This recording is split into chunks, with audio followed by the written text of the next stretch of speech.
მოგესალმებით ეთერშია STASO TV საინფორმაციო გამოშვება დღის მთავარ სიახლეებს მარია მელიავა გაგაცნობთ.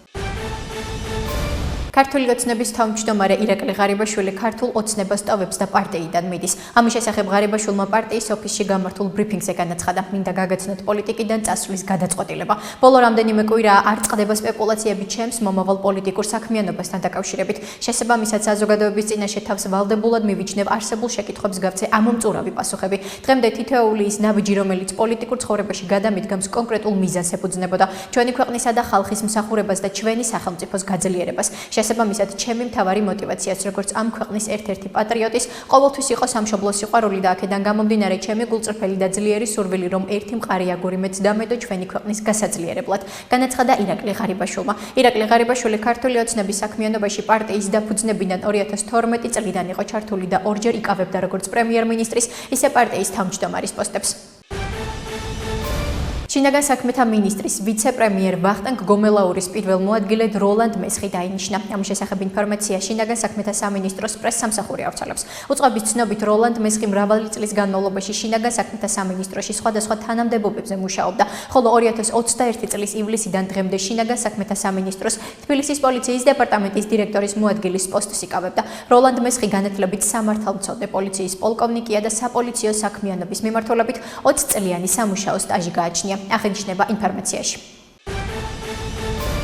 ამერიკის შეერთებული შტატების სახელმწიფო დეპარტამენტში გვქონდა საკმაოდ ხანგრძლივი შეხვედრა, რომელიც მოიცავდა საქართველოსა და ამერიკას შორის თანამშრომლობის ყველა ასპექტს. რა თქმა უნდა, შევეხეთ ასევე გასულ წლებში არსებულ პრობლემებს, რომლებიც ორ ქვეყანას შორის ურთიერთობებში არსებობდა, მაგრამ ძირითადი აქცენტი გაკეთდა თანამშრომლობის პერსპექტივებზე, სადაც აშშ-ის ახალი ადმინისტრაციისა და საქართველოს პოზიციების სრულთანხვედრაშია. ამის შესახებ საქართველოს პირველმა ვიცე-პრემიერმა განაცხადა, რომელიც ფინანსთა მინისტრთან და ეროვნული ბანკის პრეზიდენტთან ერთად ვაშინგტონში იმყოფება. როგორც ლევან დავითაშვილმა აღნიშნა, ვიზიტის ფარგლებში საინტერესო შეხვედრები შედგა საერთაშორისო საფინანსო ორგანიზაციაში, სადაც განხილული იყო დაფინანსების პერსპექტივები საქართველოში, რაც მინისტრის შეფასებით ძალიან მნიშვნელოვანია იმისთვის, რომ ქვეყანაში უწყვეტად მოდიოდეს საერთაშორისო დაფინანსებები მნიშვნელოვანი პროექტების განსახორციელებლად. თუმცა პირველი ვიცე-პრემიერის თქმით, ამის პარალელურად ასევე საინტერესოა ამერიკაში ყოფნის დროს ახალ ადმინისტრაციასთან მჭიდრო დიალოგი. პირველი ვიცე-პრემიერის თქმით, საქართველოს ხელისუფლების ინტერესი და მიზანია, რომ ააწყოს თანამშრომლობა პოზიტიურ დღის წესრიგზე და გამოინახოს ისეთი მიმართულებები, სადაც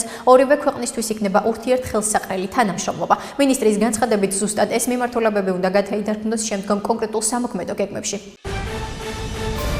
კარგად მესმის რამხელა პასუხისმგებლობაა სამინისტროს ხელმძღვანელობა. მინდა დიდი მადლობა ვუთხრა ირაკლი ქარსელაძეს. მთელი ქვეყანა ხედავდა ამ წლების განმავლობაში რამდენად დიდი საქმე კეთდებოდა ამ მიმართულებით საქართველოში. ამის შესახებ ინფრასტრუქტურის მინისტრობის კანდიდატმა რევაზ სოხაძემ მთავრობის ადმინისტრაციაში ბრიფინგზე განაცხადა. რევაზ სოხაძემ პრემიერს გამოცხადებული ნდობისთვის მადლობა გადაუხადა. ცნობისთვის, ირაკლი ქარსელაძემ ინფრასტრუქტურის მინისტრის თანამდებობა დატოვა, მას რევაზ სოხაძე შეცვლის. CESCO-ს მიერ გავრცელებული განცხადება შეიცავს მთელ რიგ ფაქტობრივ უზუსტობასა და ტყუილს, რაც მიზნად ისახავს ქართული საზოგადოებისა და საერთაშორისო პარტნიორების განზრახ შეცდომაში შეყვანას. ამის შესახებ ძლიერი საქართველოს ადვოკატი თორნიკე ართქმელაძე სოციალურ ქსელში წერს. მისი თქმით, ძლიერი საქართველო ყველაფერს გააკეთებს, რათა 2024 წლის 26 ოქტომბრის არჩევნების ტოტალურად გამყალბებელ დაწესებულებას არ მიეცეს საშუალება შეცდომაში შეიყვანოს ქართული საზოგადოება და საერთაშორისო პარტნიორები. აღსანიშნავია CESCO-ს პოზიცია სარჩელთან დაკავშირებით კერძოდ. განცხადებაში ნათქვამია, რომ სარჩელის მიზანი არასაარჩევნო პროცესის სამართლიანობაზე ზრუნვა, არამედ ქვეყნის შიგნით და გარეთ საქართველოს საარჩევნო ადმინისტრაციის და ზოგადად საარჩევნო პროცესის დისკრედიტაცია იყო. ღრმად მწამს, რომ საქართველოს საარჩევნო ადმინისტრაციის დისკრედიტაციის მთავარი წყარო სწორედ CESCO-ა, რომელმაც 2024 წლის 26 ოქტომბერს ჩაატარა არჩევნები, რომელსაც არ ცნობს ჩვენი ქვეყნის პარტნიორები, ხოლო ქვეყანას კი მართავს არალეგიტიმური ხელისუფლება. ნათქვამია გავრცელებულ ინფორმაციაში.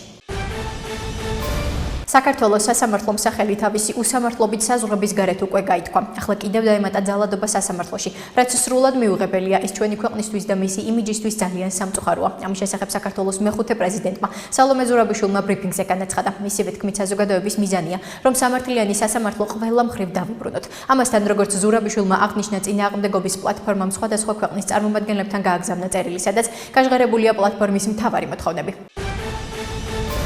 ვაშინგტონში საერთაშორისო სავალუტო ფონდისა და მსოფლიო ბანკის 2025 წლის საგაზაფხულო შეხვედრების ფარგლებში საქართველოს ეროვნული ბანკის პრეზიდენტი ნათია თურნავა და ფინანსთა მინისტრი ლაშა ხუციშვილი საერთაშორისო სავალუტო ფონდის მმართველი დირექტორის მოადგილე ბოლის შეხვდნენ. ეროვნული ბანკის ინფორმაციით შეხვედრისას ხაზი გაესვა საქართველოს ეკონომიკის არსებულ მიღწევებს. ქართულმა მხარემ დირექტორის მოადგილეს ქვეყანაში მდგრადი ფისკალური პოზიციისა და ფასების სტაბილურობის შენარჩუნებისკენ გადადგმული ნაბიჯები გააცნო. შეხვედრაზე საუბარი შეეხო მიმდინარე გლობალურ და რეგიონულ გამოწვევებს. მხარეებმა ასევე იმსჯელეს საერთაშორისო სავალუტო ფონდთან თანამშრომლობის მნიშვნელოვან საკითხებზე. შეხვედრას ასევე ესწრებოდნენ საქართველოს ეროვნული ბანკის ვიცე-პრეზიდენტები ეკატერინე მიქაბაძე და ეკატერინე გალდავა, ფინანსთა მინისტრის მოადგილეები გიორგი კაკაურიძე და ეკატერინე გუნცაძე, ასევე ეკონომიკისა და მდგრადი განვითარების მინისტრის მოადგილე ვახტანგ ცინცაძე. ნათქვამია ინფორმაციაში.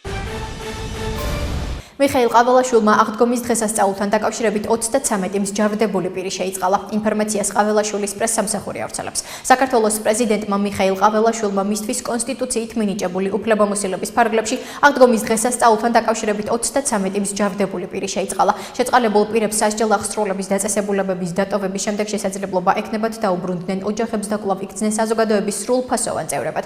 ნათქვამია ინფორმაციაში. დედაქალაქის მერის კახა კალაძის განცხადებით თბილისის მერიის პროგრამის ფარგლებში სოციალურად დაუცველი მრავალშვილიანი ოჯახებისა და შეზღუდული შესაძლებლობების მქონე სტატუსის მქონე სტუდენტების გაზაფხული სემესტრის სწავლის საფასური დაფინანსდება. როგორც კახა კალაძემ დედაქალაქის მთავრობის ხდომაზე განმარტა პროგრამის ფარგლებში 1990-მდე განაცხადია შემოსული, რომლის მიღება 31 მაისამდე გაგრძელდება. აგრეთვე მინდა აღვნიშნო, რომ უმაღლესი საგანმანათლებლო დაწესებულებებიდან წარმოდგენილი ინფორმაციის საფუძველზე 422 წარმატებული მაგისტრატი მიიღებს თბილისის მერიის ფინანსურ დახმარებას, განაცხადა კახა კალაძემ. ახლა კი გაგაცნობთ უცხოეთის სიახლეებს. რუსებმა უკრაინას სხვადასხვა ტიპის 103 დრონით შეუტიეს. ამის შესახებ ინფორმაციას უკრაინული მედია ქვეყნის საჰაერო ძალებზე დაყრდნობით ავრცელებს. მათი ცნობით თავდაცვის ძალებმა ქვეყნის აღმოსავლეთ, ჩრდილოეთ და ცენტრალურ ნაწილებში 41 რუსული დრონი ჩამოაგდეს. ამასთან რუსული ძალების მიერ გაშვებული 40 დრონი იმიტატორი ლოკაციურად დაიკარგა უარყოფითი შედეგების გარეშე. რუსეთის თავდასხმის შედეგად ხარკოვის, სუმის, ჩერკასის, დონეცკისა და დნეპროპეტროვსკის ოლქები დაზარალდა. ინდოეთისა და პაკისტანის ჯარისკაცებმა ქაშმირში ერთმანეთს ცეცხლი გაუხსნეს. ამის შესახებ ინფორმაციას სააგენტო ფრანს პრესი ავრცელებს. ფრანს პრესის ცნობით ინდოეთისა და პაკისტანის ჯარისკაცებმა ქაშმირში ორი ქვეყნის გამყოფ კონტროლის ხაზზე ერთმანეთს ცეცხლი გაუხსნეს.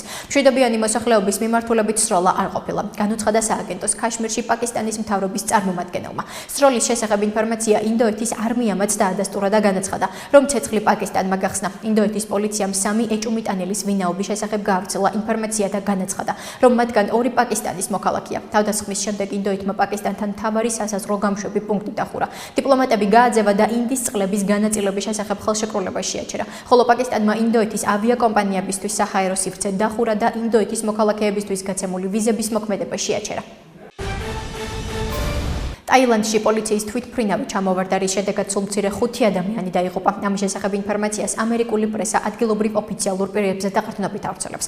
ტაილანდის სამეფო პოლიციის წარმომადგენლის ცნობით, ტაილანდის პოლიციის მცირე ზომის თვითმფრინავი სატესტო ფრენას ასრულებდა, რა დროსაც ზღვაში ჩავარდა. თვითმფრინავის ბორტზე 6 პოლიციელი იმყოფებოდა, რომელთაგან 5 დაიღუპა, ხოლო ერთი საავადმყოფოში გადაიყვანეს და მისი მდგომარეობა კრიტიკულია. ავიაკატასტროფის მიზეზი ჯერჯერობით უცნობია.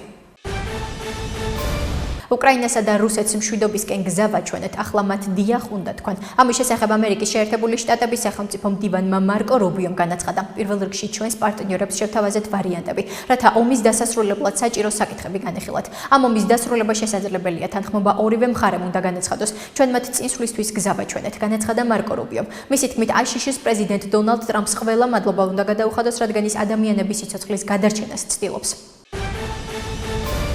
ასეთი იყო მიმდინარე სიახლეები, მომავალ შეხვედრამდე.